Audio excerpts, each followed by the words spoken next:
Hello students, आपका मेरे channel smart study में स्वागत है। स्टूडेंट्स, आज हम शिक्षा निदेशालय की तरफ से दी जाने वाली कार्यपत्रक नंबर 14 करेंगे, जो कि क्लास 8th की है और विषय है विज्ञान। ये वर्कशीट 18 नवंबर 2020 की है। तो आइए शुरू करते हैं आज की वर्कशीट शुरू करने से पहले प्लीज़ मेरे चैनल को सब्सक्राइब कर दीजिए।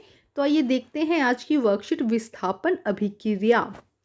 अभी तक हम जान चुके हैं कि कुछ धातुएं अधिक अभिक्रियाशील होती है और कुछ धातुएं कम क्रियाशील होती है।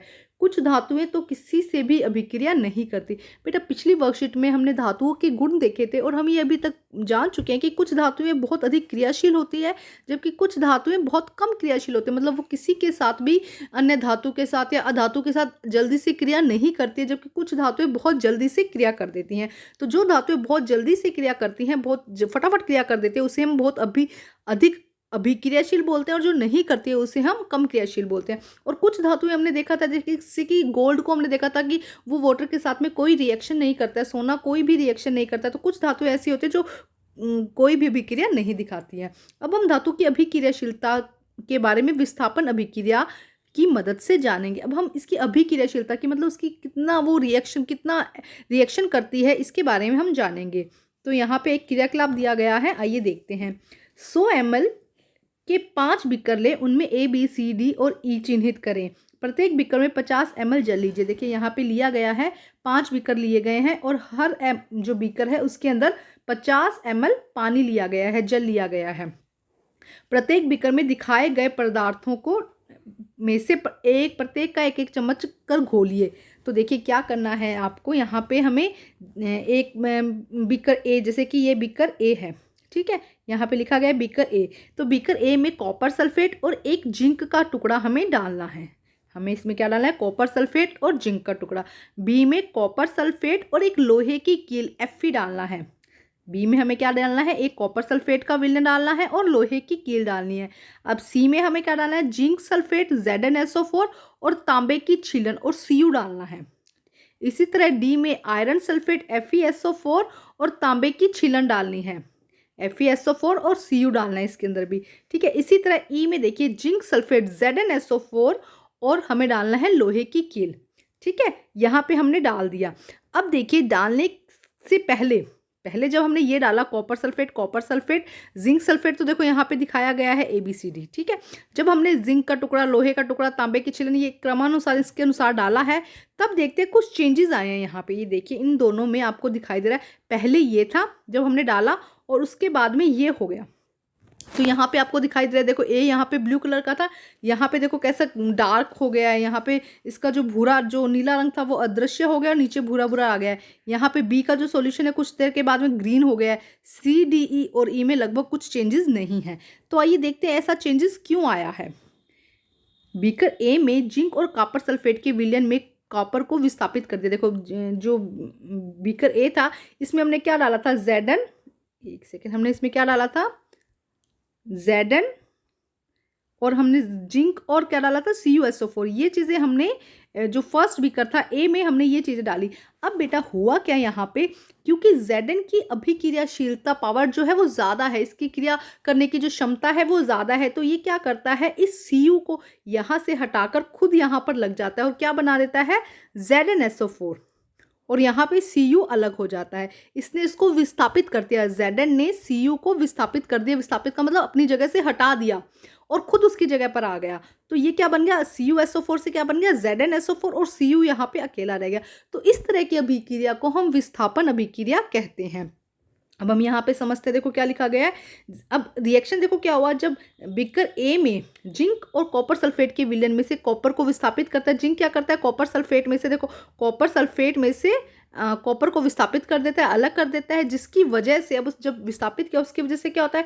कॉपर सल्फेट का नीला रंग अदृश्य हो जाता है। देखो यहाँ पे नीला रंग दिखाई दे रहा है, यहाँ पे नीला रंग अदृश्य हो जाता है और पेंदे में कॉपर का भूरा पाउडर जमा हो जाता है। और पेंदे में कॉपर का कैसा रंग जमा हो जाता है? भूरा रंग जमा हो जाता है। तो देखो एक रिएक्शन तो यहाँ पे हमें पता चल गई कि जो Zn है वो ज़्यादा पावरफुल है, ज़्यादा रिएक्शनेबल है, किससे? कि CuSO4 से, ठीक है। वो ज़्यादा अभिक्रिया दिखाता है अपनी। अब ये तो थी ए की बात। अब हम देखते हैं बी में।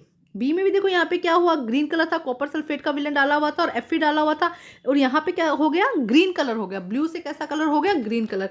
तो इसका मतलब है कि देखो बीकर बी में लोहे मतलब आयरन, यहाँ पे आयरन ने कॉपर सल्फेट के विलन से कॉपर को विस्थापित कर दिया। अब देखो CuSO4 का विलन था, हमने पहले भी डाला, पहले हमने जिंक डाला था, अब हमने Fe डाला है। अब Fe क्या है, Cu से ज्यादा ताकतवर है, तो Fe क्या करेगा, इसको यहाँ से हटा के खुद यहाँ पे सेट हो जाएगा। मतलब देखो जो ज्यादा पावरफुल है उसमें हटाने की क्षमता होगी, तो ये क्या करता है, Fe इसको हटा के FeSO4 बना देता है और Cu को अलग कर देता है। कॉपर को क्या कर दिया, अलग कर दिया। जब कॉपर को अलग कर दिया तो यहाँ पे रिएक्शन से कलर क्या हो जाएगा, ग्रीन कलर। कलर कैसा हो गया इसका, ग्रीन कलर। तो देखिए अब हम इसको पढ़ते हैं। बीकर बी में लोहे ने आयरन और लोहा एक ही बात है बेटा। लोहे ने या आयरन ने कॉपर सल्फेट के विलयन में से कॉपर को विस्थापित कर दिया। अब रिएक्शन देखते, देखो कॉपर सल्फेट का विलयन था, Fe लोहे का था, ठीक है। अब इसने क्या किया, ये यहाँ पे आके सेट हुआ और इसको निकाल के अलग कर दिया, तो आयरन सल्फेट बना दिया, FeSO4 बना दिया, Fe इसके साथ जुड़ गया FeSO4 और कॉपर को इसने अलग कर दिया। तो हमें ये भी क्या पता चली कि कॉपर सल्फेट की जो अभिक्रियाशीलता है वो Zn से भी कम है और Fe से भी कम है। जब Zn के साथ रिएक्शन होता है तो Zn भी Cu को हटा देता है, जब Fe के साथ अभिक्रिया होती है तो Fe भी क्या करता है, Cu को हटा देता है, ठीक है। अब देखिए ये हमें दो पता चल गई। अब हम आगे देखते हैं कि आगे के जो बीकर थे CDE में जो हमने डाला था वहां पे कोई अभिक्रिया नहीं हुई। देखो जैसा पहले रखा हुआ था बेटा वैसा ही अभी है, जैसा पहले रखा हुआ है वैसा ही अभी है, यहाँ पे नो चेंज, कोई भी चेंज नहीं आया। क्यों, क्योंकि जिंक जो है ZnSO4 जो बना है उसकी जब हम Cu से अभिक्रिया कराएंगे तो हमें पता है Cu की अभिक्रिया तो पहले ही कम है, क्योंकि वो तो पहले जब एक्सपेरिमेंट किया था तो Cu तो हट गया था ना, Cu तो हट गया था, तो ये कोई रिएक्शन नहीं करेगा। इसी तरह FeSO4 के साथ में हमने अभी देखा था कि जब हमने CuSO4 के साथ में जब Fe की रिएक्शन करवाई थी बी प्रैक्टिकल में, हमने जब बी में किया था इसके अंदर, तब क्या हुआ था, Fe ने Cu को हटा दिया था, मतलब Fe भी क्या है, ज्यादा पावरफुल है, इसलिए Fe ने भी एक रिएक्ट नहीं किया। तो हमारा दो तो यहाँ पे क्लियर हुआ, थोड़ा सा ध्यान से समझना पड़ेगा बेटा आपको। उसके बाद अब थर्ड में देखिए, एक तरफ है ZnSO4 और एक तरफ है Fe। ये दो चीजें आई क्योंकि Fe ने Cu को हटा दिया था, Zn ने भी Cu को हटा दिया था, लेकिन अभी भी कुछ रिएक्शन नहीं हुआ। इसका मतलब कि जिंक जो है, Zn जो है वो ज्यादा पावरफुल है Fe से। अगर Fe पावरफुल होता तो वो इसको हटा देता, लेकिन Zn क्या है, ज्यादा अभिक्रियाशीलता है Zn में, इसीलिए क्या किया है, Fe भी उसे नहीं हटा पाया है। तो इन तीनों रिएक्शन में, इन तीनों बीकर में इसीलिए कोई भी रिएक्शन नहीं हुई है। तो देखो क्या लिखा है, हमने देखा कि बीकर CDE में कोई अभिक्रिया नहीं हुई जिसकी वजह से हमने उसमें कोई परिवर्तन नहीं हुआ। यहाँ नियम यह है कि केवल अधिक अभिक्रियाशील धातु कम अभिक्रियाशील धातु को उसके जलीय विलयन में विस्थापित कर सकती है, लेकिन कम अभिक्रियाशील धातु अधिक अभिक्रियाशील धातु को विस्थापित नहीं कर सकती। हमने यही देखा, देखो Zn की जो अभिक्रियाशीलता है वो सबसे ज्यादा है, उसके बाद थी Fe की, और लास्ट में हमने देखी Cu की। अगर कोई भी SO4 का सॉल्यूशन बना हुआ है और Cu उसके साथ आता है, जैसे CuSO4 आया, तो अगर हम उसमें Zn डाल देंगे तब भी वो Cu को हटा देगा, अगर हम Fe डाल देंगे इसके अंदर तब भी वो Cu को हटा देगा। लेकिन अगर ZnSO4 का विलन बना हुआ है उसके अंदर हम Cu को, कॉपर को और Fe को डालते हैं तो वो दोनों इसको नहीं हटा पाते, इन दोनों को अलग नहीं कर पाते, क्योंकि ये ज्यादा पावरफुल है। ठीक है स्टूडेंट, बस इतनी बात ध्यान रखनी है। तो यहाँ पे देखो रिएक्शन का दिया गया है कि Zn की सबसे ज्यादा अभिक्रियाशीलता है, उसके बाद Fe की, और सबसे कम अभिक्रियाशीलता क्या है, Cu की, जिसको आसानी से हम तोड़कर अलग कर सकते हैं। अब हम करते हैं इसके क्वेश्चन आंसर। कॉपर विलयन और कॉपर का रंग कैसा या क्या होता है? तो बेटा कॉपर विलयन का रंग कैसा होता है, नीला होता है, और कॉपर का रंग कैसा होता है, भूरा। हमने देखा था ना, विलयन का रंग कैसा हो गया था, भूरा हो गया था, और कॉपर का रंग कैसा था, नीला। सॉरी, कॉपर का रंग भूरा था और कॉपर विलयन का रंग कैसा था, नीला। अब हम सेकंड क्वेश्चन करते हैं बेटा, कॉपर जिंक के विलयन में से जिंक को विस्थापित क्यों नहीं कर पाता? देखो कॉपर जो है, जिंक का विलयन क्या था, ZnSO4 में से इसको अलग क्यों नहीं कर पाता? देखो ये वाली रिएक्शन में कोई फर्क क्यों नहीं आया था, क्यों नहीं आया था? क्योंकि Zn जो है वो ज्यादा क्रियाशील है Cu से, Zn की जिंक की अभिक्रियाशीलता ज्यादा है कॉपर से, इसीलिए उसको अलग नहीं कर पाता है। तो आइए करते हैं इसका आंसर। हम देखिए आंसर नंबर 2 बेटा, कॉपर धातु की अभिक्रियाशीलता जिंक से कम होती है। कॉपर की जो अभिक्रियाशीलता है वो जिंक से कम होती है, इसीलिए कॉपर जिंक को विस्थापित नहीं कर पाता या नहीं करता। फर्स्ट सेकंड क्वेश्चन का आंसर बेटा, कॉपर धातु की अभिक्रियाशीलता जिंक से कम होती है, इसीलिए कॉपर जिंक को विस्थापित नहीं करता। अब हम करते हैं प्रश्न नंबर 3। देखिए, जिंक आयरन कॉपर की अभिक्रियाशीलता को घटते क्रम में व्यवस्थित कीजिए। मतलब कि सबसे ज़्यादा किसकी है, देखो Zn की सबसे ज़्यादा है, उसके बाद Fe की है और लास्ट में किसकी है, Cu की। तो ये रहा इसका आंसर बेटा, आंसर नंबर 3। सबसे ज़्यादा किसकी है, जिंक की अभिक्रियाशीलता है, उससे कम आयरन की और सबसे कम कॉपर की अभिक्रियाशीलता है। अभी हमने इसको अच्छे से समझा भी है।